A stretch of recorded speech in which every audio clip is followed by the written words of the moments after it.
current owner, which is also the developer of the property, Urban Street Developer, represented here tonight by Adam Peterson and also Tim Petrillo, is proposing to raise the existing building, tear it down, and replace it with a new restaurant and retail building. Interestingly, because of some other issues that relate to the adding additional setbacks to the building, additional sidewalks, which I'll describe, the restaurant's actually getting smaller from its existing condition. As I said, the existing restaurant's about 7,500 square feet. The proposed restaurant is about 5,700 square feet. So about a 25% reduction in the restaurant space. The retail space will be about 4,000 square feet. With the reduction in the restaurant space, which is one of the main generators of some of the infrastructure strains, we're actually reducing the amount of impacts on the city's infrastructure. Water and sewer, for example, the impacts on water and sewer go down. The amount of traffic that's generated by the use also goes down, in that case by about 15%. And curiously, which is the reason we're before you on a parking reduction, the amount of required parking with the new proposed use, once you build a new building, actually is reduced from the existing use by about 44%.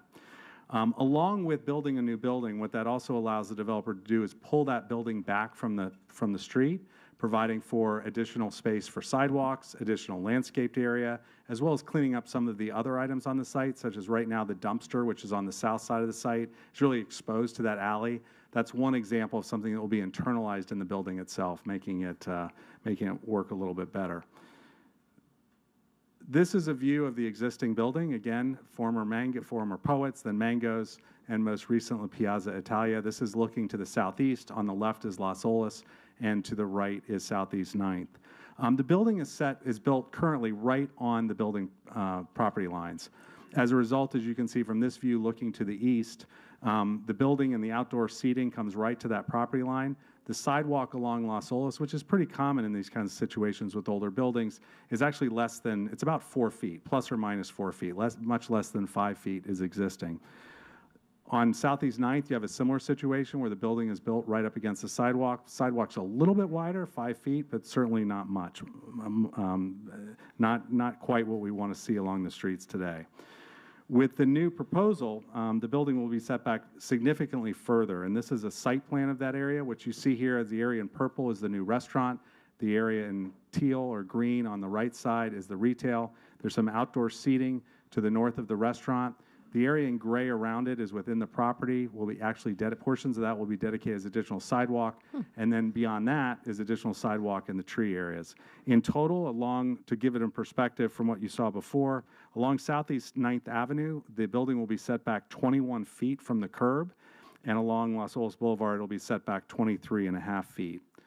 To show you what that means in terms of the actual impact, this is the existing building. This is, again, a view looking due east. You can see where the existing building is built. You also have the outdoor dining. The entire building will be pushed back to where you see the red line along that. We've superimposed that on the existing building. On Southeast 9th, this is a view looking north. Again, the building's built right at the property line. With this new proposal, it'll be pushed back from the street. I want to give some examples of where you've seen that with other new projects. The reason it's important is because why we're here for the parking reduction. This is a similar situation that the board saw a couple years ago. Here you've got a new retail establishment where the Warby Parker is, and Yenny just to the, in this case, west of B Squared. You see the old B Squared on the right side of the screen, and then you see where the new construction comes in. The building can be set back further, granting larger sidewalks. This is a situation, again, with a remodel where Lululemon went in. To the left of it, you see that little brown box at the left-hand corner at the bottom there. That's Louis Bassi, which is built right, of course, at the property line as they're entitled to, but the new construction was able to push that building back further, leading to larger sidewalks. This is a little bit further west, another project that went through, and this is another one that many of you saw when it came in for a parking reduction. This is further east at 12th and Las Olas, where you used to have a surface parking lot, but you now, by putting that building back, you've got a large outdoor area in the front and really wide sidewalks up and down, both in this case north and south and east and west, similar to what Urban Street Development is trying to do with this site, with this location. So again, why is it we're here for a parking reduction if we're reducing the amount of parking? It's because it's new construction. The owners could go into the existing building, pull a remodeling permit, and move forward because it is a grandfathered use. But even though we're reducing the size of the building, even though we're changing it up and making the building much more efficient from a whole lot of perspectives, not the least of which is the sustainable concerns of the city, because it's a new building, we have to come in front of the board for the parking reduction. As it relates to parking, as I said earlier, we are actually having less of an impact than the existing restaurant. We took a look at existing public parking facilities that are in the area, and that's what the study was based on that's included in your backup, justifying this. That didn't even take into consideration, again, the existing demand for parking that the restaurant provided, that was created by the restaurant up till about a month ago, and the study was done back in February. But this is a screenshot just of the public parking. What I think is also important to recognize, and here you see it in green, is all the other, what I would call public parking. It's not city-owned parking, but it's parking that's available to the public. Much of it is under city, it's metered by the city, but we all recognize that it is available. It's commonplace in Las Olas. For example, just south of this site, there's a parking lot. To the southeast of it, there's the big lot that sits behind where Cafe Europa is. That's where I usually park when I'm going to Las Olas. And so there is plenty of parking within the general vicinity. That's a quick overview of the project. Be happy to answer any questions or address any concerns that you or the public may have. Thank you. This is sliding on me. There we go. Yeah. So it looks great with the image. Like, what is there as part of the plan to ensure that the seating doesn't extend out onto the sidewalk? Yeah, that's a great question. It's been raised. So one of the most important things to consider is that it is set back so much further than what you typically see. Those other examples of the wide sidewalks that we've got, those areas are included in this graphic if you look at the actual site plan outside of those outdoor seating areas. So where you do have outdoor seating, it is, I have to go back a couple slides, and I'll go back to another one too. You see it in the blue area at the top, and it is also included along the side. The areas that we've provided, which provide for anywhere from about 20 feet of sidewalk down to 15 at very close pinch points, about 7.5 feet, is outside of not only where the seats would be, but outside of areas around the seats. Typically what you see is about a 5-foot buffer from for example, the closest seat. We went out an additional 5 feet from that and still ensured that we had the adequate sidewalk width. Staff, though, had some of the same thoughts you did, and as a result of that, we went back in our revisions to the design and actually changed the type of pavers that are being used for the sidewalk itself. So that'll clearly differentiate when you can sit and stand, for example, at the bar, and when you're in a public sidewalk. And those were not in the original submittal, but they were included in the last version of the plans. So the site plan is going to dictate the extent to which you can, push seating? That's correct. Okay. That's correct, yeah. And Staff agrees with that? another important thing is we are going to be dedicating additional sidewalk easements to the city, which has to be used as a sidewalk area. We can't have seating within those areas. Right. Okay, thank you. Mr. Chair, I have a question for Mr. Lockery. Yeah. Robert, where is the parking that's currently allocated? So there is no parking allocated to this At all? building. Yeah, the building was built in about I guess the Seahorse Restaurant opened in 1944, and at the time that it opened, similar to a lot of the existing buildings on Las Olas, there was no parking. Now, there is a parking lot directly behind this, but we weren't able to use it in our parking calculations because it's privately owned, and it's also metered by ASTA rather than the city, so we didn't was use, my but we know question, it's yeah. available. It's there. And so that could be considered. That's as right. use for the building. Certainly, Yeah. certainly.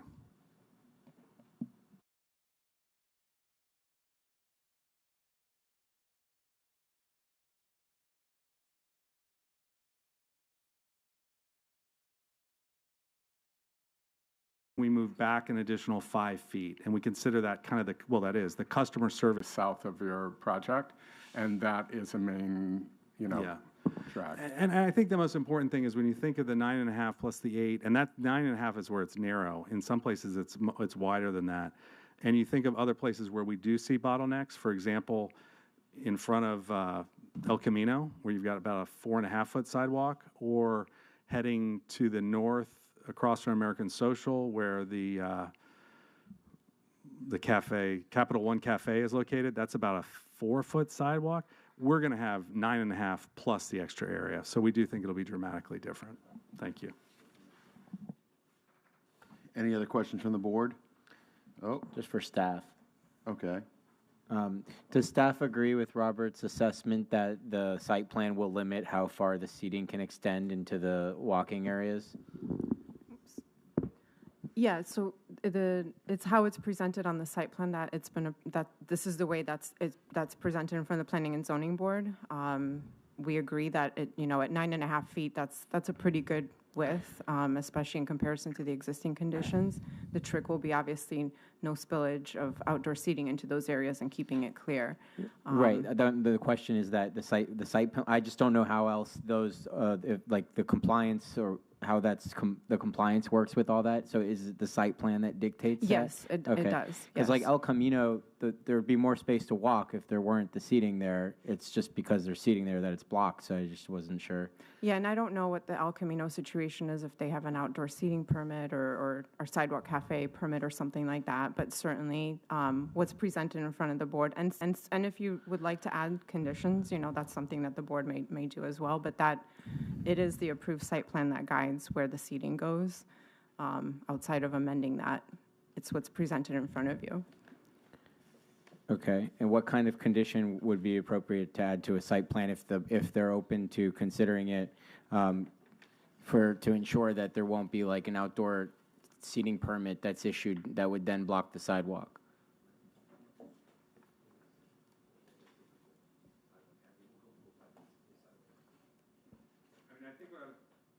What I would say is, following up with what Ella has indicated, I mean, the site plan is what we're allowed to do pursuant to on our property within our permission.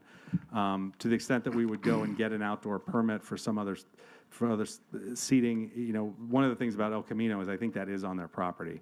We're going to be doing it differently, that we're giving an easement and it will be a pedestrian way. So I think that is different.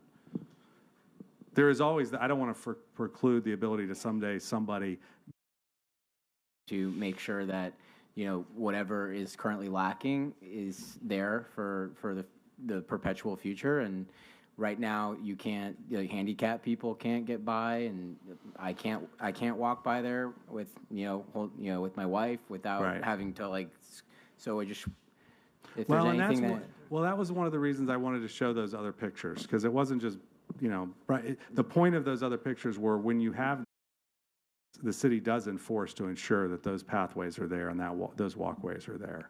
And it's only through that, because the alternative, again, if you don't get relief, is just continuing to use the same buildings over and over again. But like the difference is that Yeti is not looking for an outdoor seating permit, and maybe Planta Queen didn't do it. Maybe they can. I don't know. No, they have outdoor seating. They do. But Yeah, and in it's that not picture you saw it. extending into the sidewalk. So No, but it's it's adjacent to the building. It is well, similar to this. if the rest of the board thinks it's not an issue, then Vice Chair, can I chime in? Sure. Yeah. I agree with Jay. I think it's an issue. And what I'd like to point out is that on the site plan, there is a dedicated outdoor seating area. It's enclosed by a little fence. Yep. And that's the site plan. I think it actually says on the site plan, or at least it shows in the documents, that that is the area designated for outdoor dining. Now, that does not mean that two owners down the line won't come in and say, we want to put another row of seats outside of that, okay? Is there any way we can avoid that?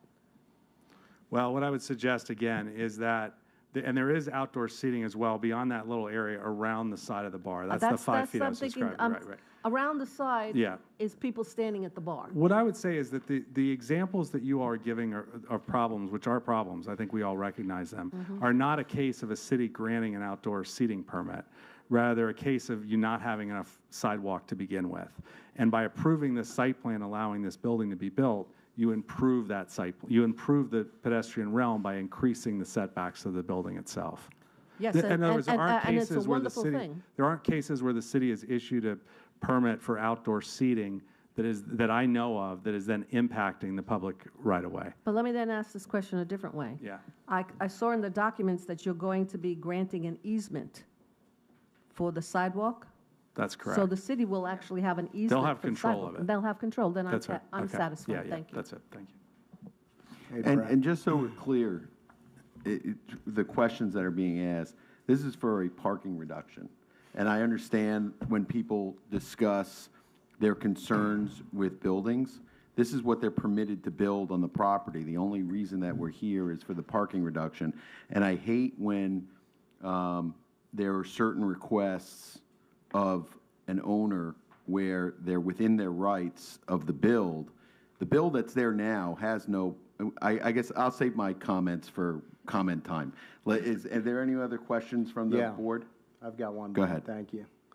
Hate's a strong word, by the way. But I do. This is That's- more of a staff question. On your typical sidewalk permits in the city of Fort Lauderdale, don't you guys have a minimum requirement for the clearance along the edge? We do, And what yes. is that? Usually it's 7 feet clear sidewalk, or 5 feet, excuse me. So they yeah. would always have to maintain 5 feet, which would be the same criteria that would be applied to any development. So I don't think what we're approving would encumber that. So that's all I had to say about that. Thanks. All right, any other questions from the board?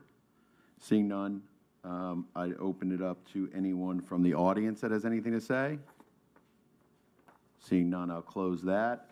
And any comments from the board? And I will start with just the same comment that I was starting, is that, when we look at different properties, the only thing that I don't like about this is that all the way at the end, this is going to be in one of the most heavily walked parts of Las Olas, and I just think that a potential permit for outdoor seating on Las Olas Boulevard is going to cause dangerous walking conditions and is not appropriate. I would be fine with outdoor seating permit along 9th Avenue. I appreciate the development. I think it's great for the community. I think the right thing to do here would be to agree that we're not going to be obstructing Las Olas Boulevard. And I just think that it causes safety issues if we don't have that type of agreement. any other comments from the board? I just have a question for staff. Reading over the documents here, this is in fact just a request for a parking reduction. But the site plan has been presented to us. Is the site plan a part of this application? Yes, it is. It's tied to the parking reduction Well, then I request. feel very comfortable in asking them to make the sidewalks larger and accommodate the people on Los Olas. So to your point, I'm comfortable. Any other comments or any other motions? We don't have Mary here. Oh, gosh. Marilyn, does that mean you're comfortable with it as is? As is, yes. As is? Oh, yes. Okay. Marilyn's about to make a motion. I'm Go ahead, looking for, Marilyn. I'm looking for, which one is it? Go 1, 2, ahead, 3, 4? Marilyn. Okay. Vacation of rights and historic designation. Help me out here. Is it 1, 2, 3? Site plan level 3, correct? No. So it's a 3, so it's page 1, the first Yeah. motion. Okay, so it's That's a what it is. conditional parking reduction, right? Is an approval of a site plan level 3. It's the first motion on the first page of your script. Then I'm confused. Just a second. The documents, you're telling me it's, what we're reviewing it for is a parking reduction, not a site plan level 3 approval. The entire project is Yes. under the site plan level 3. So the approval of the parking reduction is included in the site plan level 3 approval. So it's an approval of a site plan level 3 development permit. Well, for the record, I find this very confusing in the documents you've provided for us, because if it is in fact a site plan level 3, then everything that we've been talking about hinges on the site plan. I'm happy with the site plan, don't get me wrong. This is a process issue that I'm bringing up. So if we're approving a site plan level 3, I would have preferred to have it described that way, and rather than have to come here and understand it that way. That's us, between us. In the staff report. Not you, Oh, between us. Okay. Well, we can- Duly yeah. noted, right? Yeah. All right. I move to adopt a resolution approving a conditional, no, that's a condition, no, I move to adopt a resolution approving a site plan level 3. Yeah. Case number UDP S24002, based on the following findings of fact and/or testimony heard by the applicant. And the board hereby finds that the applicant meets the standards and the requirements of the ULDR and criteria for the proposed use. if conditions state, all of the conditions included by the staff in the report, the approval of the application is subject, I'm saying it, the approval of the application is subject to all the conditions included in the city staff report. And we have no any additional conditions. There are That's my 4 motion. conditions on page 3 of the staff report, so you wish to include all of those conditions, correct? Yes, I do. That's the I can't motion. second. I'll second. We have a motion and a second. Can you do a roll? Leslie, 4, okay? Oh, 4. no, it's 4? Yeah, 4, need- okay. sorry, yeah. Mr. Bronco? Yes. Mr. Scheckman? Yes. Ms. McCartney? Yes. Ms. Mamano? Yes. Mr. Gannon? Yes. Mr. Donaldson? Yes. And Vice Chair Cohen? Yes. Pass 7-0. Okay.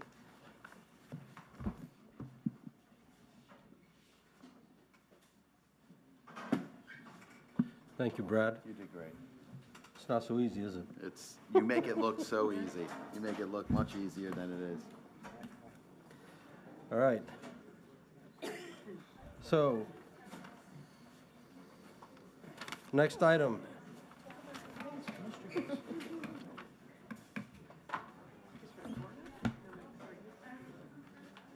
This is 3. All right, folks, we're going to move on. So next item is case number UDP Z24005. And again, I'll need disclosures. Brian, I'll start with you. Site visit. No disclosures? Site visit. No disclosures. Brad? No disclosures. Sherry? No disclosures? No disclosures. No Mayor? disclosures. No disclosures for myself either. Good evening, Ms. Toothaker. Hi, good evening, Chair. Good evening, Board. Thank you for allowing me to be here. I'm here on it's a rezoning. It's really a cleanup item, and when I get into the presentation, you'll understand why. This is an existing project that's under construction called the Arcadian. So it's kind of in its last phase of construction. It's supposed to be done by the end of this year. Expecting to have temporary or certificates of occupancy by the end of the year. At the time that the original site plan was approved and the construction began, there was a tiny little corner piece of property that was not available for the developer to purchase it. While they were under construction, they were approached by the owner of the property, and the owner of the property said, now we're willing to sell it. So we're coming back behind. Yes, exactly.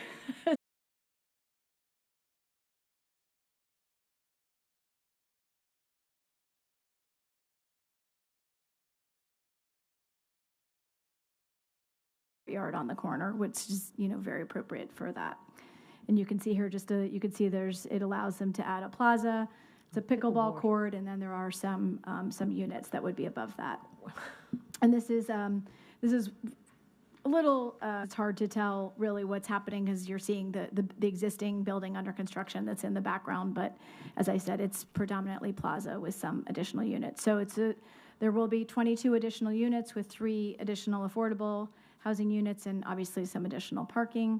We did meet with the Progresso Civic Association just Monday of this week, and they wrote us a letter of support, which is here. And that is my entire presentation, so thank you. Thank you. Any questions for the applicant? Seeing, hearing none, we'll open this up to the public for discussion. Anybody wish to be heard on this item? Seeing and hearing none, we'll bring it back to the board for further discussion or a motion. I do have one question for the applicant. Are you guys doing a unity of title, or are they requiring that you do that, the city? Or are you in the process of doing that? How does, We were not asked to do that, but I'm sure it would make a lot of sense. Yes, we probably will. yeah, I was just curious. Yeah. Jay? It might be more that we would do it through a folio, through amending the folio, so it's Right. one tax folio. Gotcha. I was going to make a motion, but if somebody has questions. Marilyn, do you have I'm something happy to make the motion. I'm learning. Somebody give me a coin. I move to recommend the Okay. approval. I move to recommend the approval of case number Z24005 Based on the facts in the city staff report and the testimony heard by the applicant, the board hereby finds that the application meets the applicable criteria of the ULDR cited in the staff report, and there are no conditions. Second. We have a motion, we have a second. Any further discussion? Jamie, if you please call the roll. Mr. Gannon? Yes. Mr. Donaldson? Yes. Ms. Mamano? Yes. Ms. McCartney? Yes. Mr. McTee? Yes. Mr. Scheckman? Yes. Mr. Bronco? Yes. Mr. Cohen? The next one is this. And Chair Weymouth. Yes. Passed 9-0. Thank you very much. Have a good Congratulations, evening. thank you. Thank you. Next case UDP T24006, case number UDP T24006. Brian, any disclosures? None. Actually, we're not doing disclosures on these, right? no disclosures for this. I was on a This roll. is legislative. He's testing you guys. All right. It's legislative, you don't have to. Making sure you all You are would have been awake. surprised if I said yes. Now he's getting, a little big for his britches. I'm all flustered. I'm all flustered. Okay. All right.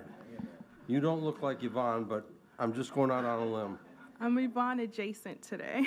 Good evening, Chair.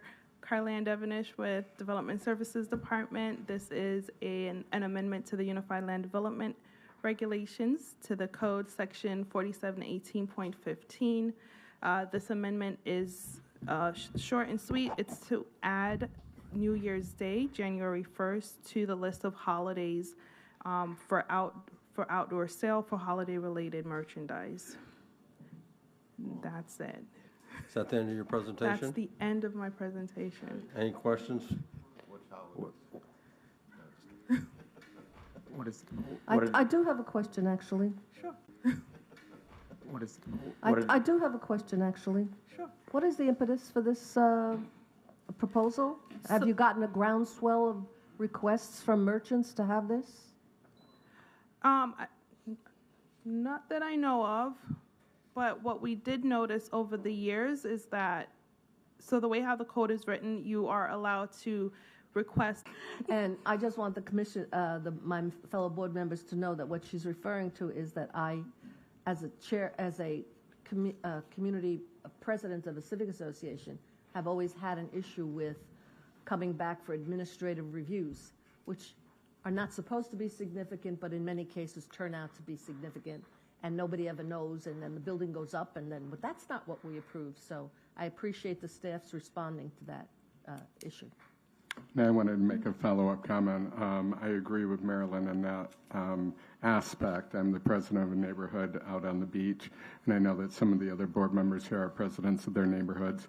So when I saw this before our board today, I was excited to see that there was going to actually be I love this new chart. So the fact that the public is going to have an opportunity to be notified on all of these additional things, I think that's a great thing for the city. Any additional comments? I just want to be clear, so administrative reviews have to go back through a public participation if they're a level 3 or higher, it looks like. So, yep, if it was originally approved by Planning and Zoning Board or City Commission. Right. But So, if the amendments are including additional height or reduced setbacks, adding floor area, I believe it's in, yep, but any staff amendment that no, went through site plan level 3. No. Amendments to site plan level 3 or 4. And Oh, then it's just height, floor height, area. floor area, Oh, or only those reduced setbacks. sections. Yeah. Okay. So they could still go through an admin as long as it doesn't exceed like the 5% rule, That's correct, yeah. and they don't have to go through public parts. That makes sense. Okay. Gotcha. Thank you. You're welcome. Somebody want to make a motion? Okay. I move to recommend approval of case number T23007, and the board hereby finds that the text amendments to the ULDR are consistent with the comprehensive plan. Somebody want to make a second? I second. Brian, second. Good job, Brian. Good job, Brian. All right. Would you please call the roll, Jamie? Mr. Gannon? Yes. Ms. Mamano? Yes. Ms. McCartney? Yes. Mr. McTeague? Yes. Mr. Scheckman? Yes. Mr. Bronco? Yes. Mr. Cohen? Yes. Mr. Donaldson? Yes. And Chair Weymouth? Yes. Passed 9-0. All right. On to the last case of the evening, case number UDP T4007. That's me again. You're getting overtime tonight. Yes, I am. You look very happy about that. Okay, so this item is an amendment to the Unified Land Development Regulations, Section 4721, for landscape and tree preservation requirements, but particularly focusing on tree preservation. I'm not sure, okay, I'm gonna keep going. So today, I'm gonna quickly go over past efforts, what the proposed changes are, touch a little bit on the Tree Canopy Trust Fund, the Urban Forestry Master Plan, and the next steps. So as many of you know, this effort has been going on for quite some time. I feel like I've been working on this, not feel like, but I have been working on this since 2018. But back in 2019 of November, we brought this item to City Commission at a workshop, and City Commission gave staff direction to move forward with putting amendments together for tree preservation and installation requirements. Our first attempt at processing the project was going before the Planning and Zoning Board in March of 2021, and at that meeting, the item was actually deferred to make sure to go out and get additional feedback and also to get a landscape architect on board to assist with the amendments. We did that. We brought the item back in November of 2021, and at that meeting, the item again was deferred in order for the board members to have additional time to review the ordinance because it was at that time 100 pages. So they needed a little bit more time to go through the package in order to make a recommendation. When we came back in December of 2021, the item was approved 4-2 with a recommendation to require an urban forestry master plan with incentives to maintain specimen tree and old growth forests. We moved the item forward to City Commission in February of 2022, and at that February meeting, there was discussion to then meet with at the time, Commissioner Ben Sorensen to have a workshop with him and stakeholders to again to get a little bit more input because there were some discussions back and forth at the actual City Commission meeting. We did that. We addressed all the concerns, and we went back to the Commission in June of 2022, and then unfortunately the motion to pass the ordinance failed.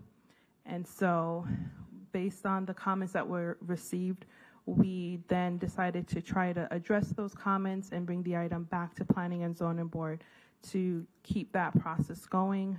And at that meeting, we were told to then go out and have additional input from stakeholders to move the item forward.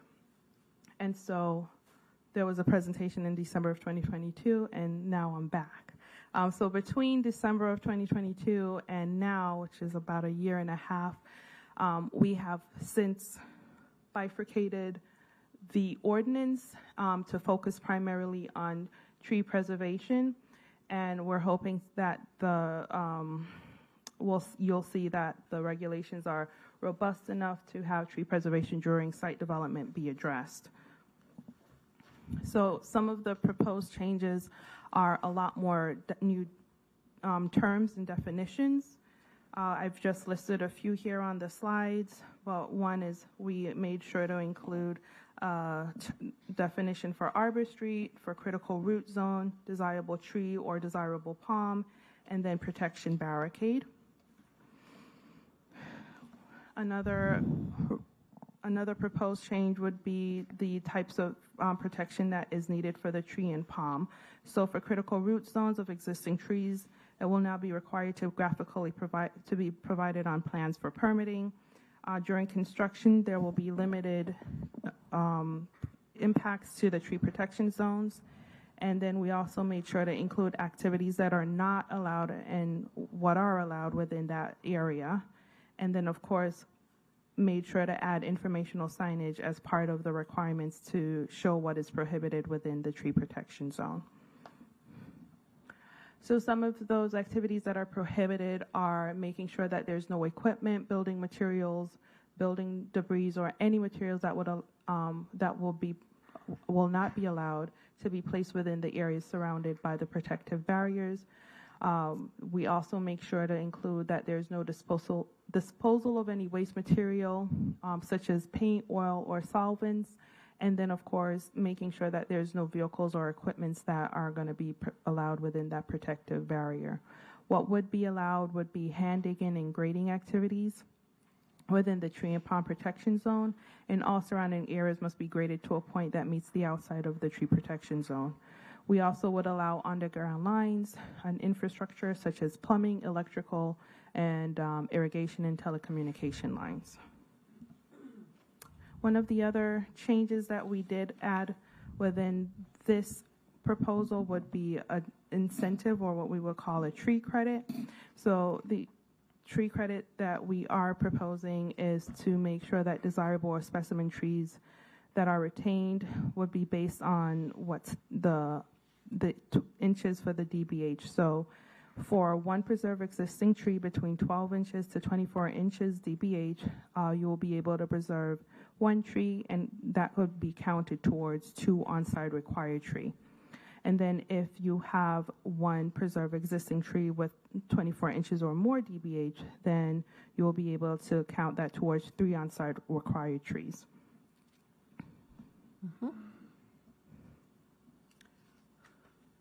Another change for the tree preservation is lowering the condition rating threshold. So the existing code now has a condition rating of 70%. We've reduced that to 60% to be able to provide, to be able to include trees with slower growth rate and smaller size at maturity. And then trees that meet size requirements, have a condition rating over 60%, are now going to be able to be considered specimen trees. And we've also made sure to have different categories. So now we have large, medium, or small categories. And of course, lastly, if we have palms, that will be categorized as large or small, and they will be considered desirable. Another proposed change that is not existing in the code is enforcement and civil remedies. So if there is a violation that is committed within a 12-month period, there will be a $1,000 fine per tree, plus a monetary payment made towards the tree canopy trust fund for the equivalent value of a tree or palm. And if the offense is repeated within that 12-month period, then the fine goes up to $2,000 per tree. And there will have to be, again, a payment into the tree canopy trust fund, and it'll be twice the equivalent value of the tree or palm. With the tree canopy trust fund, of course, you all know that the funding for the tree canopy trust fund is for planting of trees on public land and rights-of-way, distributing trees to the public, and replacing hazardous trees on city projects or from city property right-of-way. What is new is that we are providing a framework for market-based replacement value for trees permitted for removal, and then also a new formula for the equivalent value. The existing equivalent value formula is more than 20 years old, and so we are updating it based on today's market. For the Urban Forestry Master Plan, within the time of processing this, we actually were able to get an Urban Forestry Master Plan be awarded. It was awarded earlier this year in February. So with that plan, we are intending to define the status of our city's urban forests. We're hoping that we're also able to establish a clear set of priorities and objectives, and then be able to guide appropriate tree planting, enhancements, maintenance, management and regulation of trees throughout the city.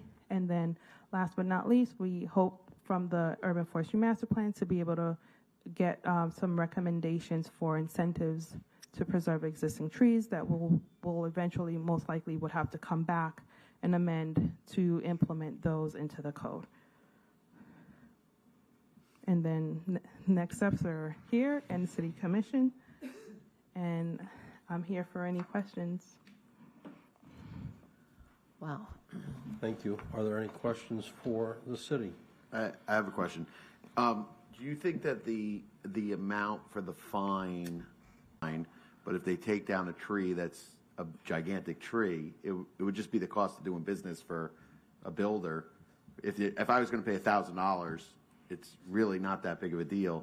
So I'm wondering if it would be better related to diameter of the tree or something where that fine, because like I said, although it sounds, $1,000 sounds a lot, it's really not to someone who's developing a piece of property and that wants to get rid of some trees. That's kind of like the cost of doing business. They're like, okay, we'll pay the 20 grand to get rid of all these trees.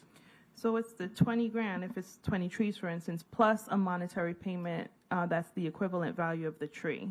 So it's not just paying the fine of 20 grand. And how do we determine what the price of the tree is? So that's based on the new formula that we've also included in the proposed. So if it's a big tree, it's based on the size. They pay the fine, and then they pay what the value of that tree would be according to our calculations of what a tree costs. Yes. Got it. Okay. I have a follow-up question to Brad's question.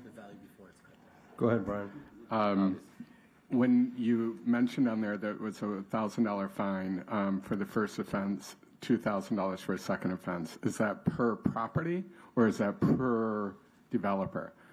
Because of the fact that if we have some developers or builders that are out there that are, being on a regular basis, that's just part of their business plan and their business model, and they can do it only with the second time as the next house, and and they're doing a whole development and they have 10 lots and they're only getting a $1,000 fine on each one of those lots. So that's my question. Is it tied to parcel or is it tied to the person? It is tied to parcel because then it's tied to how many trees on that parcel.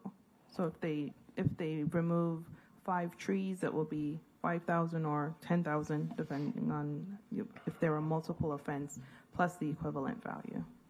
Okay, so multiple offenses mean multiple units versus they could have done them all at the same time. So I was interpreting that as one offense, even though if you took 5 or 10 or 1. Yeah, so Chris Cooper, Director of Development Services Department. Really what this is a result of, and the reason we do it per parcel and not per person, developer, or that sort of thing, is because the way the code enforcement process works, which is what this would travel under, it's tied to the parcel, and that's how our enforcement tools are made available to us. We can't do it to an individual or person. We cite the property owner in the parcel. So that's why it's parcel-based. Okay, so my second question was, we all throughout the city, and Chris, you know that from when I was working on the budget for the last 5 years, we were behind on looking at the values of what we were bringing in as revenue in each of the departments. We did a great job of making sure we were always up to date on permits, but you made a mention that for 20 years we haven't evaluated the values of our forests and our trees. Do you feel comfortable that with this, if we pass this, that the numbers tie to a new realistic value and that you're not going to come back to us in a year and say, well, we need to reanalyze our values of our trees again? Correct. The way how it's written, it would be basically based on market value for the present time. So, in 5 years from now, the formula would still work. Okay, so it'll be an ongoing commitment to make sure that we keep up on that so we don't fall behind on our revenues. Okay, those are my questions. I have some questions. Go ahead, Marilyn. Could you speak a little bit about the inclusion of regulations for tree abuse? These are new regulations, I believe. Yes. Can you speak a little bit about what that is? I'm going to defer to Laura or Mark to be able to expand on that. But let me also bring it up.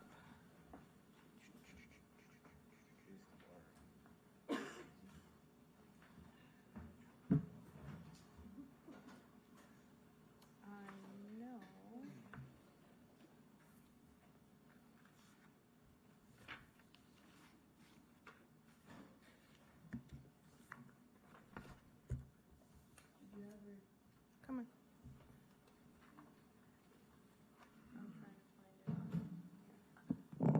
on. Hi, I'm Laura Tooley. I'm the urban forester for the city of Fort Lauderdale. Did you have a particular section that you had in mind that you were questioning? First question is, this is new, right? Tree abuse has been illegal in the city for many, many years. Then what is new about this?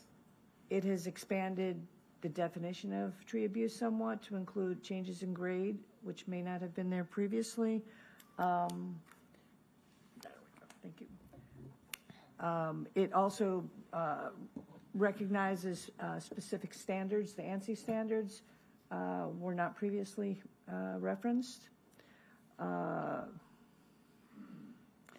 Many of these are existing. I think a lot of the section was existing, but because it was renumbered and moved is why it appears to be new. Okay, I got that, but I have some concerns. I'm all for preventing tree abuse, don't get me wrong, okay? But intentional neglect of tree nutrition, does that mean that, you know, everybody's got to make sure that they are feeding their palms? Could you let us know what page you're on? Yes, I'm on page 47, and it's under tree abuse, which was on page 46. By the time you get down to 0, Yep. we're looking at intentional neglect of tree nutrition. I'm a civic association president. I don't want to go around and tell everybody you're now obligated to feed your palms. Is that what you're thinking? I'll give you an example. There Please. is, I'm trying to think of a really easy example. Number one, proving intention is going to be difficult to do, okay? Sometimes there can be things done to a tree that inhibits it to take up nutrients from the soil or to survive. And so that's where that is, and it can actually cause nutritional deficiencies. So, you know, if it's obvious you're trying to kill your tree, that's a little different. I mean, and it is obvious, you know, that intent is hard to prove. I know, and I'm concerned about this whole section in that respect. Proving intent and who's going to be going into the backyard to make sure this happened, had happened, and who's taking the photographs, and how long do you have to review it for? And, you know, there's another one, P, inadequate irrigation necessary for the establishment and continued growth. Does that mean everybody's got to put in sprinklers? And what, I'm just concerned, I'm bringing it up that I think that there's a problem with this particular, good intentions, very good intentions, but I have problems with how this is going to be implemented. That was one of my concerns. Okay? Okay. And I have some others. But Marilyn, So, I think, you know, it's not up to the HOA presidents to establish that. I mean, we have staff and we have code, and we both know of people that have purposely not painted their homes or not done different things. You know, I have one case in my neighborhood that because of the fact that he has homestead and it's his only property and it has no running water or electric and it's been abandoned for 20 years while he lives in Thailand, that is now owed over $500,000 to the city in fines, but because it's homesteaded, we can't do anything about it. Mm-hmm. So we have those type of issues. So I think if we don't have something like that that's this stringent in here, then they can't enforce anything if there is a person that is specifically, and we know of some in my neighborhood where they've turned off their sprinkler system because they have an old growth tree that they are really hoping is going to croak so that they can expand the house. I sincerely appreciate your perspective on this. Nevertheless, there will be some cases where somebody will rat on somebody and call code and say he's killing his trees. And we're going to get into all those issues. But I think perhaps I agree with you that that might be the price we pay for having something in the ordinance that we could deal with egregious cases. Just bringing it up, a little concern. Okay. I just wanted to add that that's existing language in the code.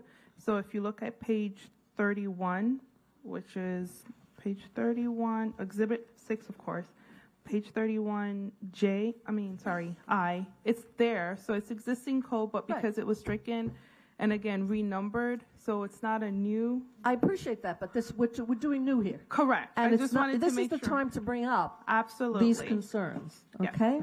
So, on the plus side, you've included city commission protected trees in this. Yes, That's the we plus did. side. And there's, how many are there left of those? And there's a list somewhere that people can look at and see it, right? There is a list.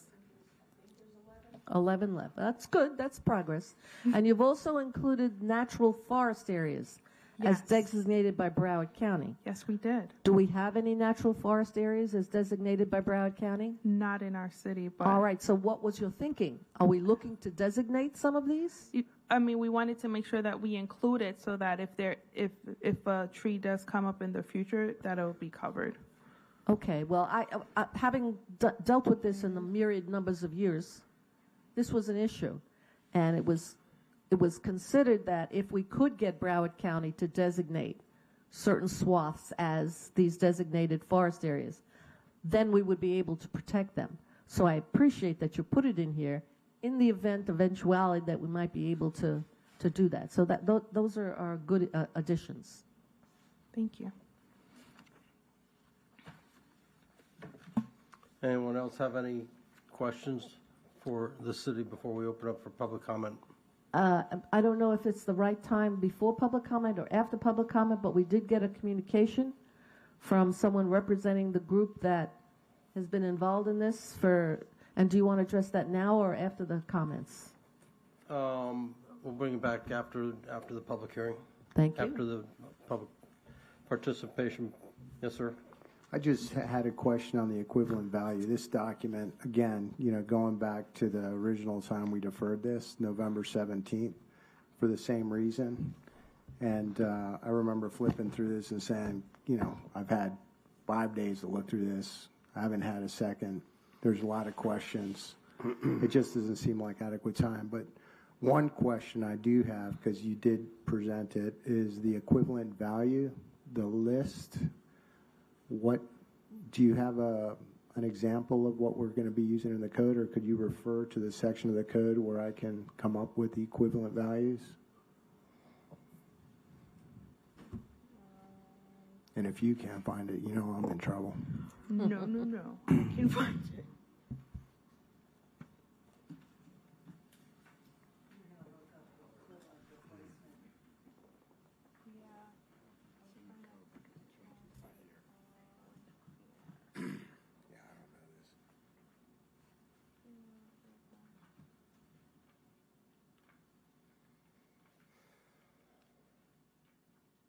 I believe it starts on page 42, on Exhibit 6.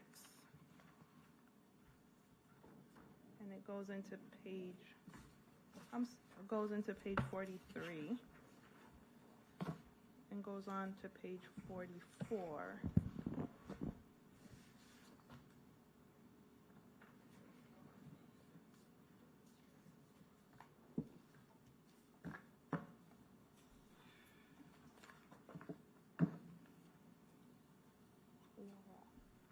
Laura, do you have an example? I don't see that on mine. There's two different ways to calculate the equivalent value, replacement value for a tree. One is for trees that are non-specimen trees and trees that are considered specimen trees. Of course, the specimen tree value being substantially higher.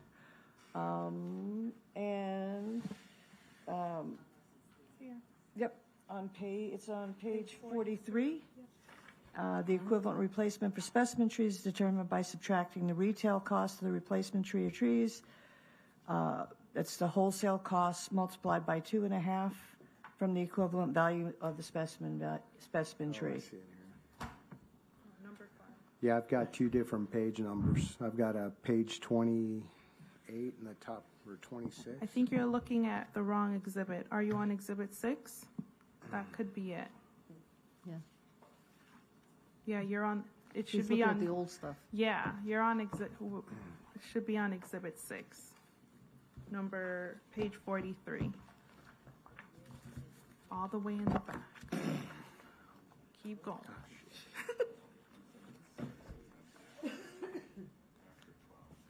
I mean, my floundering here is kind of, what I'm trying to get through here. It's just a lot of information. And if you were sitting by my side for a whole day, Carlann, and you could explain it to me and walk me through all of this so that, I know what's what, it's a lot. And I haven't had enough time to look at it. And it brings me back to my original point is I just feel like, we come back to this place every time. We get a very short presentation on a very, very big document. I don't understand the entire thing. If I had a month, I could do it, I could go through and do it between piano lessons and language lessons and architecture and having fun on the weekend and going fishing. But it's a lot for me personally. I don't speak for everybody on this board, to get through this in this amount of time. And I know in the past when we've had these big changes in our code that we met together as a board and we had workshops together. And that was very helpful because they were very long. It was a long day and we all had to give up some extra time, and we came in here and you guys really, got into the code and we understood it and we gave our comments and we could see that through. And when we came back to the final drafts, we could follow it because we were in the trenches with you guys, It just feels like right now it's gone back and forth, and I've got, 5 days to look at this thing, and I can't get there. The stuff that Marilyn brought up, there were just two little items that, it's a concern. We don't understand. Could the city abuse their power potentially if I don't put the food on my plant? Maybe. Great question, Marilyn. But the real concern with the city is if somebody's sprinkling copper on a tree, right? So that's just one of, all of this. And I just would think that we either need more time to look at this, or the city has to really come in here and do a better job of educating us as lay people, so that we understand what's going on here and we're making the right decisions for the city. That's my 2 cents, so I just want to put that out there. John, can I second that opinion? I mean, when I got all of this material, I wept for the trees that were killed doing this, and I put this all aside because this is all history. This is all history. It is. The only thing that's before us today is the document that's Exhibit 6. Yes. Okay? And even that, I agree with John. I went over this for 3 hours, Document 6, and it references things that I don't even know where it's referencing to. And I have a lot of concerns. I truly appreciate that, we're making progress here, and I think we're all making progress. But, and this goes to the comment that we got from the people who've been participating in this. While I think that we've come a long way, I really would like a little more time to go over this because this is good work, and I want to make sure that we understand it and that we can explain it to people. So I second what John is saying about the time. Yeah. Okay, and I appreciate what both of you are saying. There are people that have given up their time to come here and be heard from the public, so I'd like to get that in, and then we'll bring it back to further this discussion and figure out what we're going to do. Is that okay with you, Marilyn? Oh, absolutely, yes. John, is that okay with you? Yeah. Okay. Anything else for the city before I open it up to the public? All right, at this time, I've got 3 people that have signed up. I'm going to start with Bruce Cummings. Brucey, sorry. Oh, that is an I in there. You were sworn in? Yep. If you'll step up and state your name for the record, please. My name is Brucey Cummings, and I'm sorry to come here after just seeing another 60-year-old oak tree destroyed in our neighborhood because the garage door was in the way. The architect could not design it on the other side of this house, but right in front of the tree, so they took it down. It's really discouraging, and like Marilyn says, most of our trees that are specimen are going to be gone by the time this ordinance gets passed. I'm concerned about the price of the trees.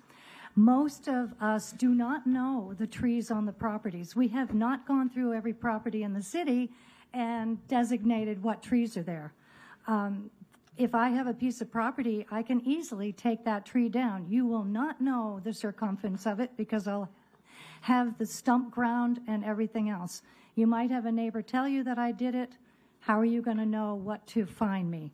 And $1,000, I totally agree with you, is just pittance when it comes to these big developments. I'm sorry, I feel like Maryland does, we need more time to look at this, but the price for these trees, and how are you going to, I mean, code, I tried calling code today to see if the man actually had a permit. He said he does.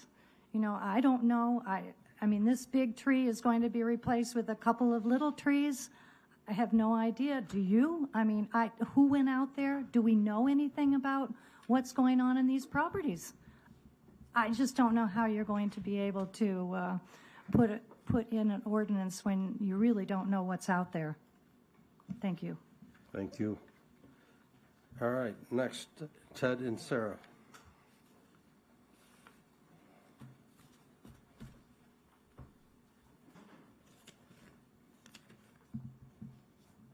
Hello, Board. Thank you very much. My name is Ted Insera. I'm the president of the River Oaks Civic Association. Mr. Insera, give me 1 second. Jim, you're running the clock over there? Thank you.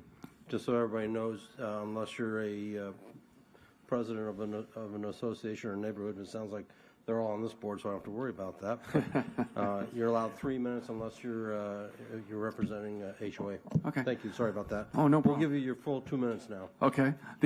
Like I was at the city conference meeting yesterday, and the phrase they used over and over, which almost became a punchline because they used them, does it have to be this difficult? I mean, boy, you know, these are trees replacing a big one with two little ones. Like Brucey said, who's going to prove that? There's nobody there to see it. And the effect on the environment that one big tree has, and then put in the two little, it's not even comparable to what they can do. Mr. Cohen with his $1,000 thing was right on the money.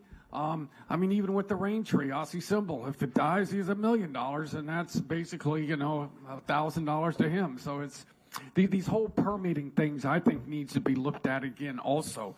It is too easy for them to be declared diseased or something like that. They can get their arborist and they'll sign something, and you know, that whole thing. I think we need to relook at the whole, you know, permitting. I was glad to see Miss Tooley was in our neighborhood.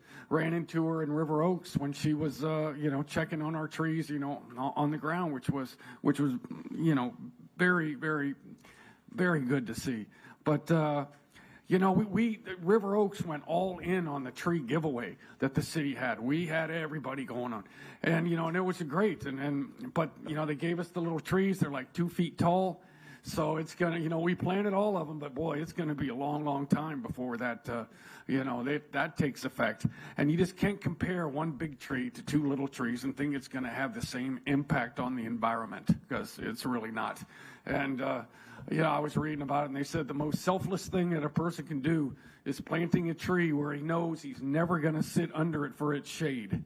So we planted all those trees in River Oaks, and proudly, and would do it again. And but like again, they're just 2 feet tall, so you know they'll be there for generations to come. But the trees, you hear the city commission talk about we're Tree City USA, and you know that's just a catchphrase. You know, it makes them feel good, but you know we really got it. You just don't understand. You know what the canopy, what these trees mean to us residents in Fort Lauderdale. Thanks. Yeah, thank you.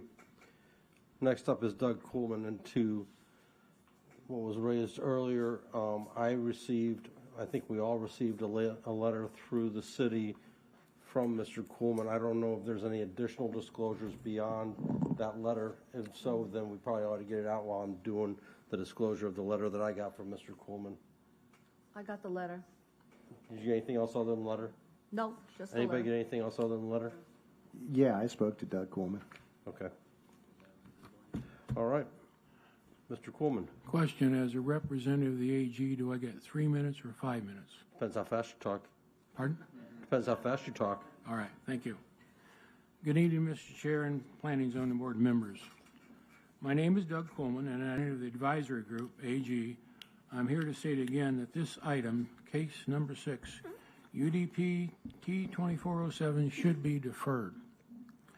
The advisory group believes that there are needed additions to the current draft before you tonight, including current arboricultural and landscape industry standards and increased measures for old growth tree protection, which this board and the residents' stakeholders requested be addressed. The advisory group has worked with staff, listened to the public's concerns for tree preservation, and as a result, the draft before you tonight increases the dollar value cost for tree removal based on today's economic standards, something that's been needed for a long time. Modified the definition of specimen trees to encompass a wider selection of old growth trees. We're now doing small, medium, and large, not just large trees. So a lot more trees are coming in under this scrutiny. However, there has been little staff consideration for the inclusion of incentives to further protect the tree canopy. In the last 2 years, during our interaction with city staff, it has become abundantly clear that zoning code revisions might be considered to modify building setbacks that would enable the modification of a site plan to accommodate existing trees, kind of what the first speaker was talking about. Staff has also suggested that the future urban forestry master plan can help in this regard. The approach appears to be years away, and the city needs to act now. With regard to what the advisory board believes is the staff's rush to judgment of tonight's application, the staff had indicated that the advisory group would have time to review and comment on the final draft before it was sent to the P&Z board. However, the following timeline did not support this. The advisory group's last meeting, one of probably 30 over the last few years, volunteers, all of us, there's about 8 of us, landscape architects, arborists, and developers. The advisory group's last meeting with staff occurred on April 19th, 2 months ago. Last meeting we had them. The advisory group received a final draft on Friday, June 7th, 2 weeks ago. We finally got the draft back from the attorney, as the staff did. Took them almost 2 months to review it. The advisory group, or look at it. The advisory group learned on Wednesday, June 12th, that the city had elected to send the draft to you just a week ago. The public has stated that it is important to save our old growth canopy, and to do so, we must continue with the update of the tree preservation ordinance section. The draft skirts around other technical issues, including the expanded requirement for an elaborate irrigation plan for a tree removal permit. Irrigation for a tree removal. The verbiage of shall versus may, which requires the city to issue a tree removal permit in lieu of requiring a modification of the site plan to retain a large tree, and miscellaneous definitions, all need to be addressed before going to City Commission. The advisory group has been left without sufficient time for our internal review, to meet with city staff, to meet with zoning board members, or even adequately prepare for a presentation tonight. In light of the 3-minute time constraint, or 5, to cover such detailed issues, we do not believe the draft should receive final approval tonight. With these comments and suggestions, the advisory group requests that the board likely defer the case with comments to staff to further consider our recommendations. Thank you for your consideration, AG. This is your 50-pager. I've earmarked on the top comments from one of our members, on the bottom comments from another, and comments from a third. It's not as bad as it looks, but if we can defer this, we are getting in position in 2 weeks to be able to give you a checklist of everything in here that needs to be talked about, and we'd love to have an opportunity to meet with all of you, either as a group or however we can. We're almost there. There's so much good that's gone into this, but there's some You don't have, I only got to page 7 before I blew my top because we had agreed to something and they changed it on us. Anyway, sorry. Thank you. Any questions? Nope, perfect, thank you. Yes. Is there anybody else from the public that wants to be heard on this item? Hearing and seeing none, we will close the public participation portion. Do you want to be heard on this? Yeah. Okay, you probably need to be sworn in because I saw you walk in late. Mr. Hetzel? Oh, I'm sorry. Do you swear or affirm to tell the truth, the whole truth, and nothing but the truth? Thank you. If you'll please state your name when you get to the podium. Good evening. My name is Natalia Barranco. Yes, I'm related to him, just better hair.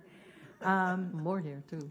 That was the other email. I'm part of the AG group, OG of the AGs. I started this at the beginning of COVID with everybody. I guess I was bored and didn't have much to do during COVID. We've made great strides. I enjoy working with city staff, but it's a dance that we've been having. We take 2 steps forward, and then I look at a draft, we take 4 steps back. I've told them from the beginning. At first, this was written from the perspective of just an arborist writing it. I took note, since when does code get written this way? It shouldn't even be written by just a landscape architect point of view. We need an engineer, we need civil, we need an architect, we need a land use attorney. Everyone needs to be on board to write code. It shouldn't be coming from one perspective. I've also said the only way we're going to protect trees is by giving them their value to stay in place. Because the deep pockets that do development here in Fort Lauderdale, they're not going to feel it. Doesn't matter what price tag we put on it. The only people that are going to feel it are long-term Fort Lauderdale residents, small mom and pop shops. It's the only people that are going to feel the brunt of it. It takes a lot to save a tree, to leave a tree in place, the grading that needs to happen around the tree. If you're going to move this tree, the equipment to move the tree, that tree needs, at a minimum, the equal value of that tree to stay there. The city is throwing pennies at it. Everything in that ordinance, if you look, does not give the tree value. All that it does is give the city green in dollars. That is it. And that is not just. The dollars, the little tree saplings they're giving you in your neighborhood, I want to know how many actually make it to fruition in a tree. That's not replacing our canopy. That is a foul. That's a great community thing, but it's not for our canopy. Private sector will always do it better. We can plant bigger and better trees to mitigate a site. That's the way it needs to happen, in my opinion. Thanks. I have a Thank you. question. When you say the only way to save the trees is to recognize the value of the trees, could you expound upon that? You mean the value of the tree is the value of the tree to the world and the universe and us. Sure. You're not talking about the monetary value of the tree. No, but let's say a 24-inch tree, let's say it's perfect condition, perfect everything. Right. And I'm using a specimen that right now with this, and right now current in code, I can only mitigate a specimen by dollar value. I can't put those credits towards my site and give you, instead of a little 3-inch tree, give you 12-inch trees to replace it. So, is that so? It's your code. In the current code? In the current code, specimen tree. In the current code, you cannot, correct, that is correct. Could you just go to the mic, please, because we can't get you on the You're record. telling me specimen trees is...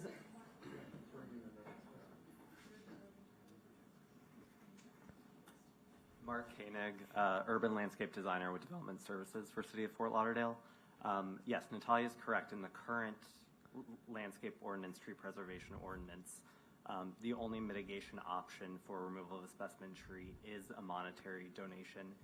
But we're into writing the- a new ordinance. Is it in the new ordinance? It is. There is Okay. an option for. So you have included in the new ordinance a response to that concern. Yes. In the new ordinance, specimen tree Yes. can be mitigated Yes. on site. It can be mitigated with planting on site, yes. But I have a read that question way with in that. I have a question. Yes. So is that an option that they have? They can either pay or mitigate? That's the problem. It is that I an have. option. Okay, Yes. that's- So that's the difference, right? So it's not that they have to put in a 12-inch tree. They could either pay. Correct. I think that's where probably the problem is that you could just pay the money and put in a 3-inch tree or put in something smaller as opposed to putting in another specimen tree or a 12-inch tree, right? Correct. That's an issue. That is an issue, yeah. Or get to redesign their site, have cranes fly in trees, like the life-saving to save a tree is very costly. So the small developer or the homeowner, it doesn't become as viable to do, to save this tree. And then you're only getting maybe 3 trees credit for it to stay on your site. It's a big tree. It should deserve, and it'll change property values if you think about it. I have real estate agents call me all the time. Hey, Nat, I have this tree. What's it going to cost to get it out of here because they want to expand the house? I'm like, that's a specimen tree. Can't just get rid of it because you feel like it. They'll find ways to get rid of it because it reduces their ability to build on their land. So that tree is costing a property owner to sell. If you have a big tree in the buildable area, it's going to go against your property value because it's going to cost money to get rid of the tree. Yeah, but what's the solution? Give that tree value so that people want to work around it. I've seen this situation multiple times. A homeowner has a big old tree. It's a beautiful tree. Everybody loves the tree. But he wants to expand his house or put in a tomato garden. It's a property right that he has. It's not the obligation of the property owner to preserve the tree for the benefit of the entire community She's not without saying that. some compensation. Yeah, I she's think not saying. she is. No, I think she's saying that we should give credit to the homeowner. And Yeah, make it but You more should she's give valuable. that tree value so that someone thinks about it because that has value. Okay, so if the ordinance were to, just a discussion, okay? If the ordinance were to say you cannot take down the specimen tree, period. Okay, but wait, just follow my logic. I'm not a land use attorney. I am a little bit. If the ordinance were to say that, okay, and then that person would have to come in and get a tree permit to remove that tree because you cannot move it. You cannot cut it down. But you got to give them the ability to come in and figure out a way to use their property. This is the conundrum that we always have with these ordinances. Yeah, so let me respond to this because I was going to speak to this when it came back to me, but I'll do it now because I think it's probably the right time. So we made a decision a year and a half ago when we brought this back as something to reconsider after the commission had a tie vote and the ordinance didn't pass. And that decision was to bifurcate, as Carl Ann said, tree preservation from tree installation, right? So when you're talking about what do we want to do when this person wants to expand their home or build a new home, and how do we incentivize they share that tree, that's really getting to tree installation and what those requirements are. So when we think about could we give them a setback reduction as an incentive to keep a tree, could we give them some extra height as an incentive to keep a tree, all of those are great questions. But that's part of the next phase, and that's why we bifurcated it because, at least in my mind, and I think in staff's mind, tree preservation was the easy thing to get taken care of and something the folks in the community wanted us to take care of now. They wanted us to find ways to increase the mitigation values, increase the penalties, increase the costs associated with it that are reasonable and based on current market values. We thought the tree installation side of it in terms of how many shade trees do you put in? How many street trees do you put in? Do you use structural soil? Do you use silvicells? All of that was what bogged down the last ordinance. And we thought, let's bifurcate it. Let's get the thing done that the community at large wants done. And we'll come back in this next phase and do this other part. So I think exactly what you're talking about, Marilyn, is the next part. And what we've been very clear with the advisory group in all of these conversations is is that that is for the next part, and we are going to include that conversation in the next part when it's appropriate and we have the right analysis to go along with developing those types of incentives. We did include a slide in this because, we thought it appropriate to provide some credits. If you keep a specimen tree of a certain condition, you don't have to install as many other required trees on that site because you're keeping something that people want. Old growth, specimen trees, lots of shade. When we have that tree canopy master plan, urban forestry master plan, whatever we call it, I've heard a couple different phrases, but that will also give us better information about what we need in that tree canopy and areas that we should incentivize. So I think all of your points, especially yours, Marilyn, are well taken and well made. But again, we split this apart for a reason, right, wrong, or otherwise. We split it apart, and we think what you're suggesting, what Ms. Bronco is suggesting, what Doug Kuhlman's suggesting, is part of that next phase of this project that we'll get to once we get through this phase. So Now, as a strategy, I think that's a wise strategy because there is a lot of good in this. Yeah.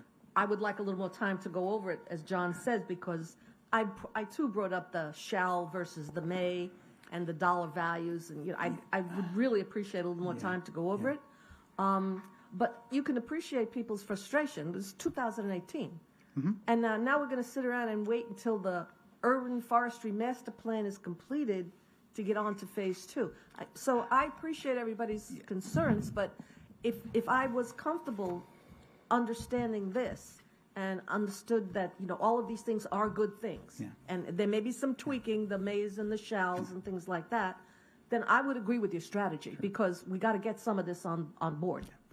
Yeah, and if this gets deferred tonight, and I'm sure that's going to be up for debate after this, but I just want you to keep in mind what I just said about what our intentions are and what we commit to, because while you're reading it and you're thinking, man, I wish we did this or thought of that, that may be something that I've spoke about that is in that next phase. So I just wanted to make sure you have that in your mind and think about that as you're reviewing that draft possibly over the next 30 days.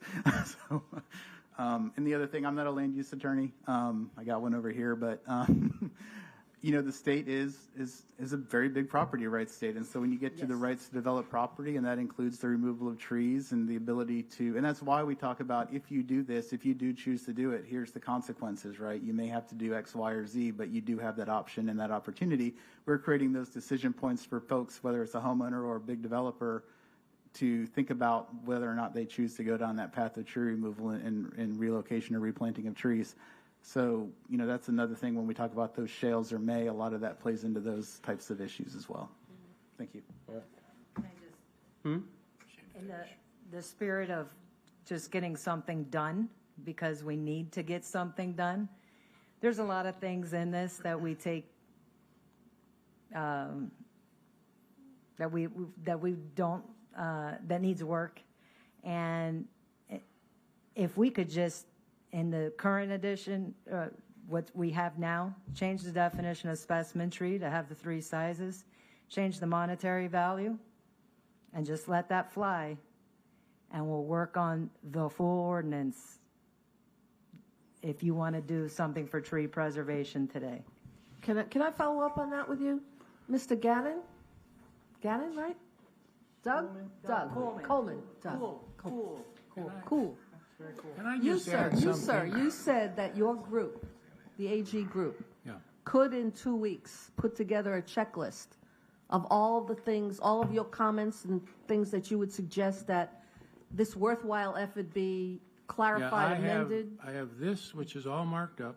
I have a list of items from Natalia already. I have a list, verbiage from Mr. Stressow. So within 2 weeks, we could give you back page by page where we think it's changed. But let me give you one simple example. Everybody go look at page 5. Okay. This is an easy one, I think, for people to understand why we say it needs to change. The whole purpose of this was for tree preservation. If you look under the arbor... On page 5, it says section 2. Section 2, item 2, arborist report. Arborist report. An arborist report is the first line of defense to save our trees because it's generally one of the first things a homeowner does. It's an arborist report. If you look at the very last sentence, it says, justification for any recommendation for removal or relocation of any trees. That's what your current code says, right? That's what this Huh? is new. Yeah. That's new. It's underlined, that's new. But the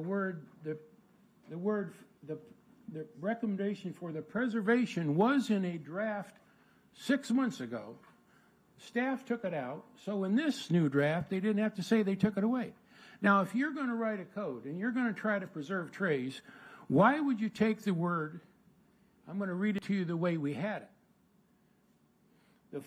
The formal written opinion on trees, palms, or both from an arborist that includes, at a minimum, the species, size, and condition rating or risk assessment for each tree, palm, or both, and a proposed disposition of each tree on the property, justification for any recommendations for, we had the word, the preservation, they struck it. And we had it in there 6 months ago. So why would you not have the word preservation, make the arborist make that statement? These are the kind of little things that I'm pulling, I got to page 5, I got to page 7, and that's when I went ballistic, because we agreed to put the definition of critical root zone. You can't plant anything in a critical root zone. I commend the staff, because on page 11, we finally got them to exclude that from the net lot area. But in this particular one, we had the definition, they mention the word radius, but they don't tell you how to measure it. Well, how's that work for a definition? I don't need to take any more of your time. Okay. I want to just show But you. let me just ask you, where you're asking to put a preservation back in, why would I hire a arborist to give me a report to tell me that I need to preserve the tree? This is for the public to say, this is what we are requiring them to do. So if I'm going to keep my tree, I don't need to go out and buy an arborist report. I'm not saying you have. I'm only going to go get a report. I'm not saying you have to buy an arborist report. I'm saying if you do, the word preservation should be there. In fact, to get a little more in the weeds, landscape architects are allowed to write tree assessments, okay? We're not, according to this code, we're not, but according to Florida statute, we are. And part of our tree assessment requirement has the word preservation. All I'm trying to make a point is, if we are trying to preserve old trees. Are you saying preservation is as an addition to the removal and relocation? No, those are in there. Right, but it made it sound like you wanted us to put in preservation and not, so you didn't make that clear. Okay, I'm sorry. So I'm just trying to listen to exactly what you're saying. Okay. So could I ask a generalized question, because Marilyn was asking a lot of them? My concern is that this group has been doing all of this work for so many years, and in the meantime, I'm seeing trees being cut down because we don't have anything currently that sticks. So my concern here tonight, as a new person sitting here on P&Z, is that it's sounding like, and I know your intent is probably that we need to do something, but you're coming across as you're being negative on this document, and that there's nothing good, and that if we defer this for another 2 years, I think we're not doing the right thing. So my question is, and I would support a deferral, if we had a definitive date that we're deferring to. Because if we just keep kicking this can down the road, I mean, this city is going to just continue, the developers and everyone, and people in my neighborhood, it's just going to continue to go and go. And I know from budget, we were looking at different things, and I kept questioning, why aren't we getting more money from developers that are, we're not paying enough? Well, it's not part of the code. We're analyzing it. Mm-hmm. So from 2018 to 2023, while I was on budget, I've been hearing we're going to analyze it. But now if we're going to talk about defer, we need to have a drop-dead date that we say, this is when we're all going to have the materials and we're all going to have enough time to review it. And maybe my suggestion to staff is not to have it as 48 pages. Are there 20 pages of things that everybody agrees on immediately that we could get done and then move on to phase 2? and Phase 3, and we need to have an outline. What type of things would be in Phase 2? What type of things would be Phase 3? Because if we just keep analyzing this for the next freaking 5 years, we're all wasting a lot of time. That's my 2 cents. Can I give you, I'm on 2 comments. One, if we're looking to get to this quickly, I'm sure we could sit down with staff tomorrow and go through and probably knock out 60 or 70% of these things. Number one. My personal opinion is, I think we need to do something and present it to the commission when they come back in September, because they're out in August. Because if we make it too complicated, then you're going to get the same result that we had last time with the commission defeating it, and then you're back to 0. So you've got to keep it simple, stupid to get it past the commission, and you need to try to shoot for that let me in clarify September. something that the public was concerned about, especially this tree that's going down. There are 3 things that are happening, and this ordinance isn't going to help it.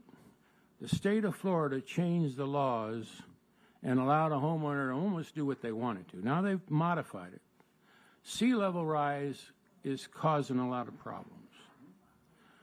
So, we mentioned in here, we now know we need to change the way the building department does work, because the guy goes out on the site and he's looking for X.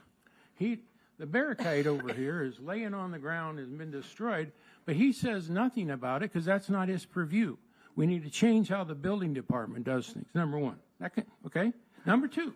I agree with you. There's a lot of things, and we aren't going to debate what items. I'm saying that I don't need to know that kind of detail, but I do want to support something, and we need to come up with a time frame that we all feel comfortable that we will get the report, that we'll have enough time, and that we're all going to go toward a certain time that we're going to get this in front of the city commission before elections. I would suggest that we, and if the it's 2 AG, items or 10 items, you guys figure that we out. meet with the staff and get the items down low as we can. We then have a workshop with you guys. Because, as an example, for whatever reason, it took us a year to get the staff to acknowledge that the critical root zone didn't calculate in the net lot area. Now, I know these are words you don't understand. Yeah, we're getting too far down into the weeds. Well, I want to make a point. Hold on a minute. We are and we aren't, Mike. Well, I like that, the My weeds part. my biggest contention here is I don't know any of this stuff. And I'm reading this stuff, you're reading this stuff. He's trying to explain a very specific point, and you're saying you don't need to know that? I think we need to understand it if we're going to vote on it. We can't just brush that stuff off. That's the whole reason I wanted to hear this thing again, is just so I know what the hell I'm voting on. If I don't understand it, I'm not going to vote on it. So, can I just make a quick he comment? totally made my point. The issue here is that, we have the public speaking, everybody gets 3 minutes, or 5 minutes, which I think we've had a lot more than 5 minutes. I think that either a motion needs to be made, a motion for deferral, or whatever the motion is going to be made. I think we need to close. I think that's, did you get sworn in, ma'am? Did you want to speak? But you can't speak from the chair. Yeah, you have to get sworn in then if you're going to speak. Do you swear or affirm to tell the truth, the whole truth, and nothing but the truth? Thank you.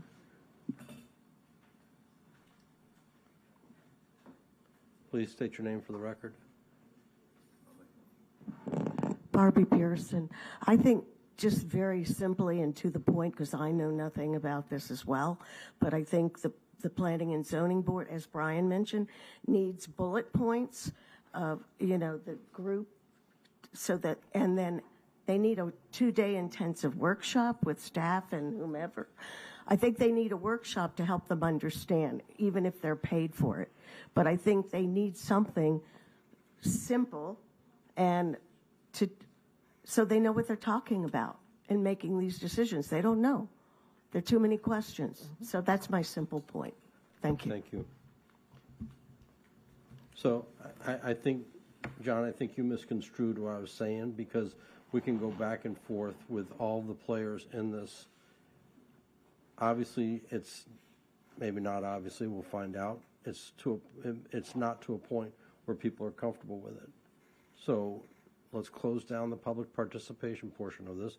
Let's figure out what the next steps are to get this resolved. Nobody's going to get everything they want.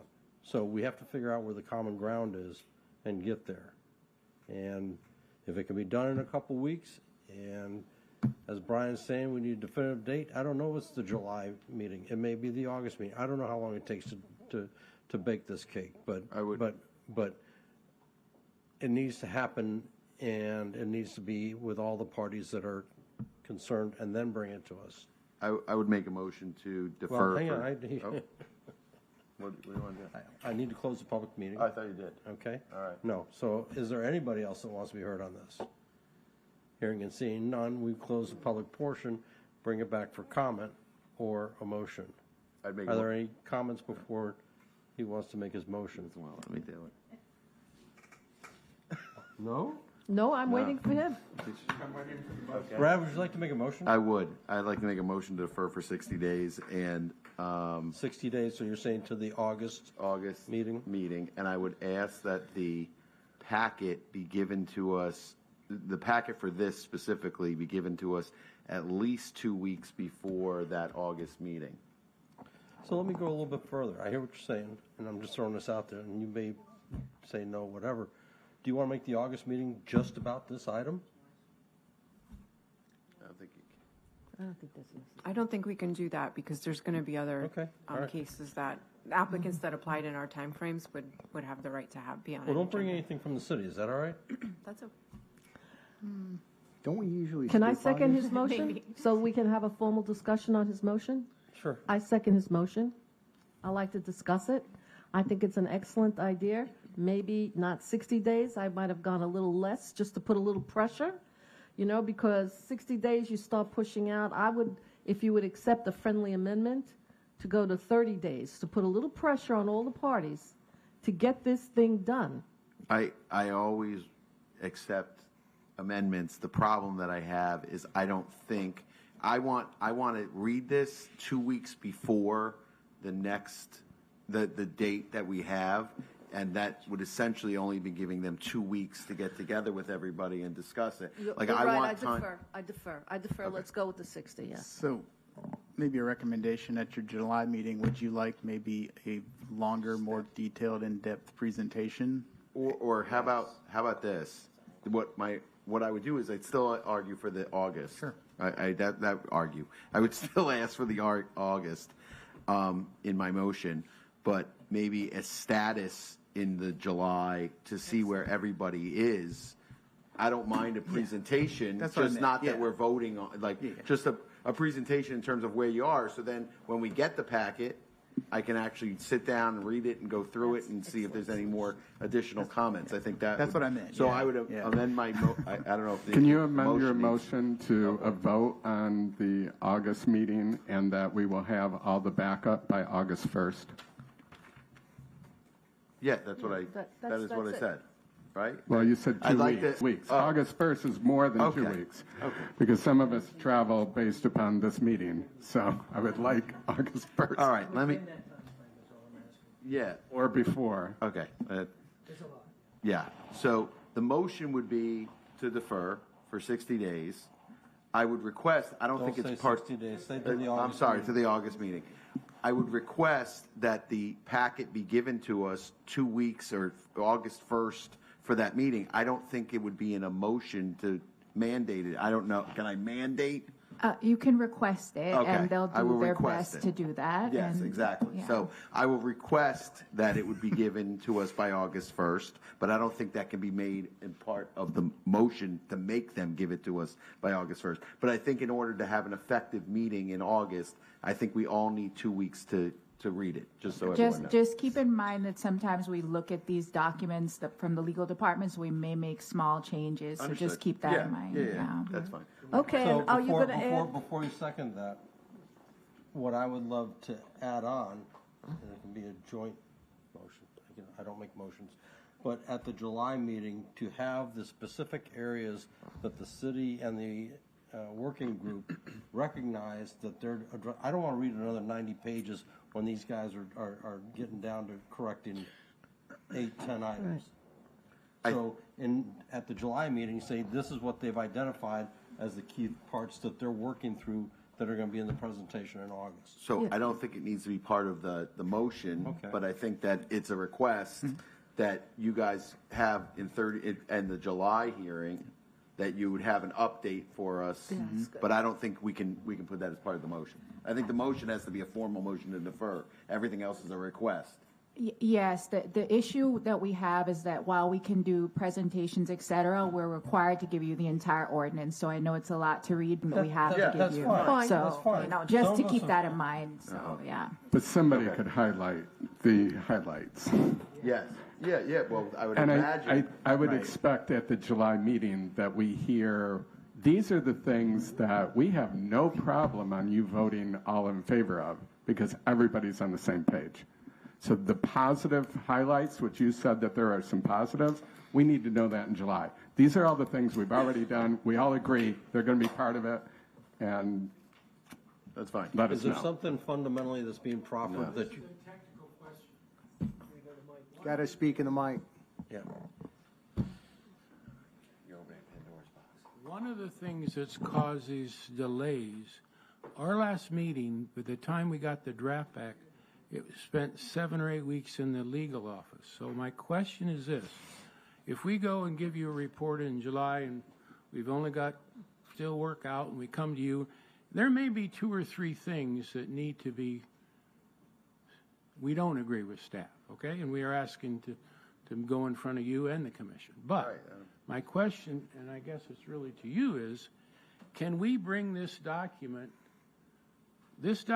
in, I don't want to say minor changes, but it needs some changes. Can we bring the document to the P&Z and everybody happy with it, then send it to the attorney so we don't have to waste any time in the legal department? That's my question. That's not how it works. So just a response. So we generally don't waste time in the legal department. We do the best we can and work as fast as we can with whatever we're given. We don't have 100 people in the legal department. We do a lot of work with a very small number of people. So before any of these ordinances come before you, just keep in mind that we generally review them as fast as we can. I was reviewing an ordinance today that I had a lot of changes You have on. a lot of So, other things to do. The answer is no. beg your pardon. Right. So, Can I make a just suggestion, to Sharon? respond to that, we'll do the best that we can regarding any changes that anybody from the public provides to us.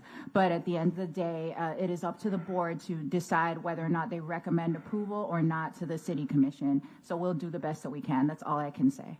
Well, So Why can't we agree that you're going to get everything worked out that you can, so that we can vote on in August? If there are 4 things on your list that didn't get reviewed by legal, those won't be part of what we're voting on in August. And if you need to in December, have us vote on a modification, we'll vote on modification in December. Because otherwise, you're going to keep pushing this out another 6 months, because then they have to review it. So we aren't going to hit our deadline. So I think you guys need to look at what do you agree on. Let's get it voted in. And then if it takes you another year for the rest, then it takes another year. I don't think we're going to get it all figured out tonight. Hopefully, everything's in front of us in August, and all this is.